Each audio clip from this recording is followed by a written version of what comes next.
ফয়সাল করিম কে শরীফ ওসমান হাদিকে যে শ্যুট করেছে, গুলি করেছে, শ্যুট করার 10 দিন আগে ফয়সাল করিম তার বান্ধবীকে, গার্লফ্রেন্ডকে বলেছিল, আমি এমন এক ঘটনা ঘটাতে যাচ্ছি সারা বাংলাদেশ তোলপাড় হয়ে যাবে।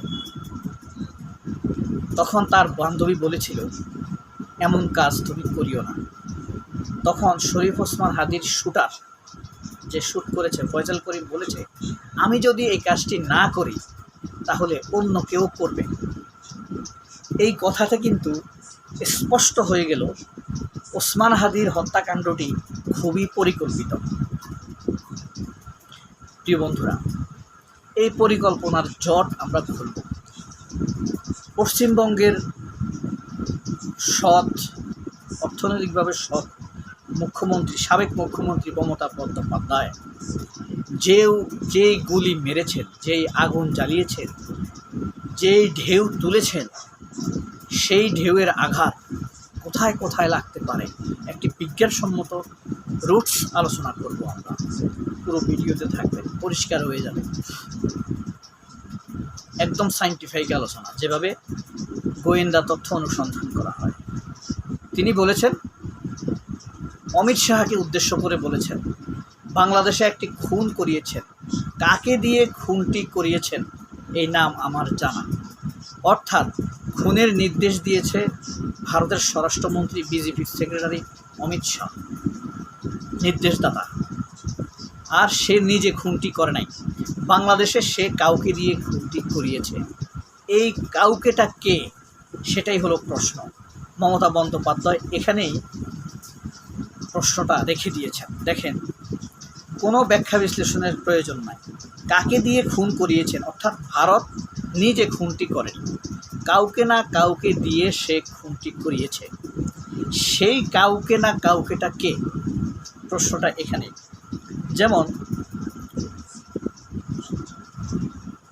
শরীফ ওসমান হাদিকে গুলি করেছে, আমরা সিসি ক্যামেরাতে সব স্পষ্টভাবে দেখেছি, ফয়সাল করিম বা দাউদ, তার আরেক নাম দাউদ ইব্রাহিম। এই ফয়সাল করিম শ্যুট করেছে, আমরা দেখেছি। সে একটা টুল, একটা পার্ট। আরেকটা টুল কি, প্রশ্ন।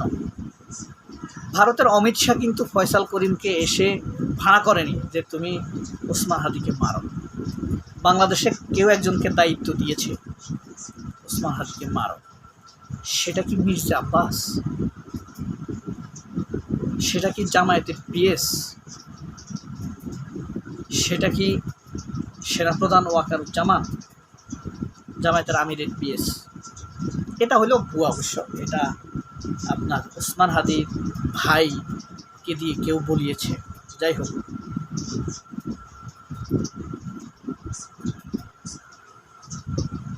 মমতা যেখানে রহস্য সৃষ্টি করেছেন সেটা হলো স্থানীয় কোনো একটা শক্তিকে দিয়ে খুনটা করানো হয়েছে। আওয়ামী লীগকে দিয়ে খুন করানো হয়েছে। ফয়সাল করিম তো আওয়ামী লীগের লোক, এটা একটা টুল। তাহলে স্থানীয় ফয়সাল করিমকে নিযুক্ত করেছিল কে বা কারা, পরিষ্কার হয়ে যাবে। চাউর করানো হয়েছিল গাজীপুরের কোনো পার্টি নেতা প্ল্যান করেছিল। গাজীপুরের এক ওয়ার্ড সভাপতি কমিশনারকে অ্যারেস্ট করছে না নির্দেশদাতা হিসাবে। দেখেন, এটা পরিকল্পনা যদি না হইতো তাহলে একজন অখ্যাত লোককে কেন এটার জন্য অভিযুক্ত করা হবে? মিডিয়াও এটা প্রচার করেছে। ওয়াকারের বিকৃত বালক, উৎ বালক,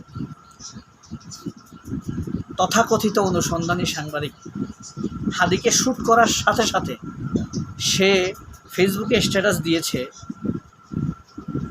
যে ফয়সাল করিম পালাইছে, এদিক দিয়ে পালাইছে, দর্শনা দিয়ে পালাইছে, ফেনী দিয়ে পালাইছে, এসব বলে মানুষের দৃষ্টিভঙ্গিকে ঘুরাই রাখছে। অর্থাৎ কেউ একজন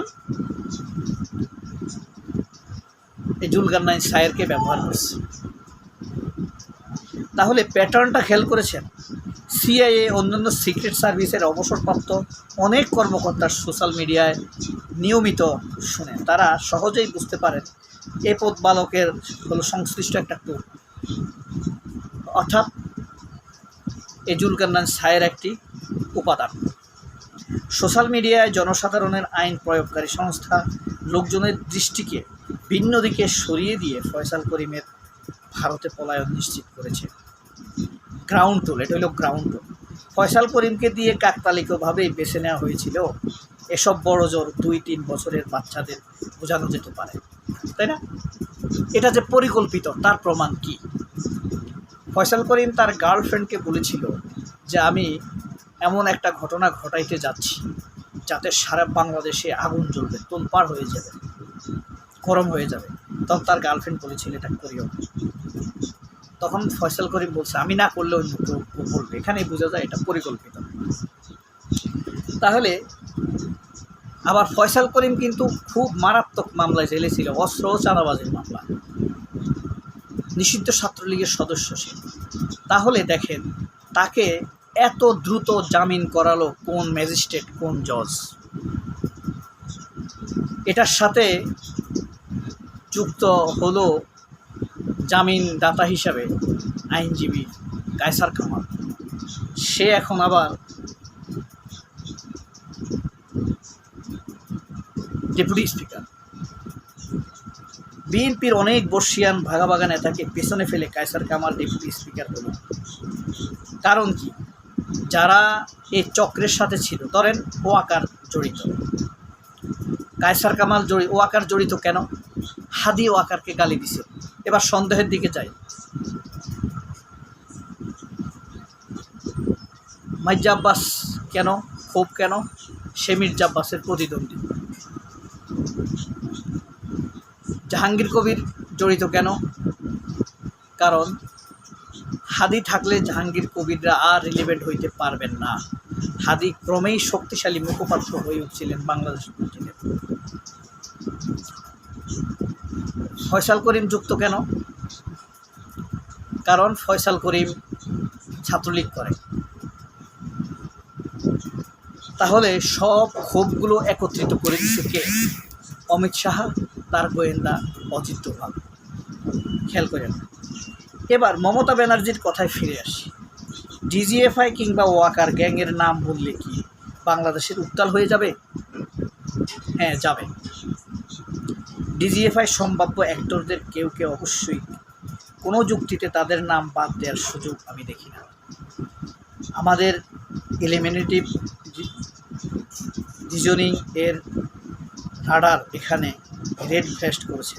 আমি বলছি ফ্ল্যাশিং রেড, কিন্তু এটা কমপ্লিট একটা সিগনাল, পরিষ্কার সিগনাল। কিন্তু যে কোনো তদন্তে অর্থের যোগানের প্রয়োজন হয়।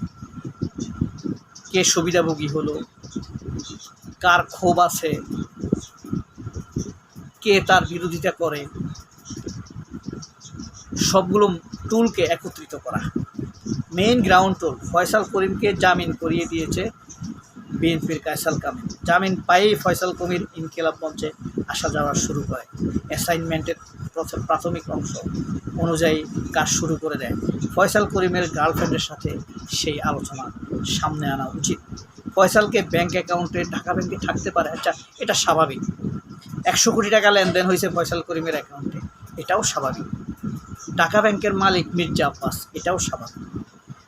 ঘটনার আগের দিনগুলোতে স্বাভাবিক অ্যামাউন্টের লেনদেন হয়েছে, তাও স্বাভাবিক।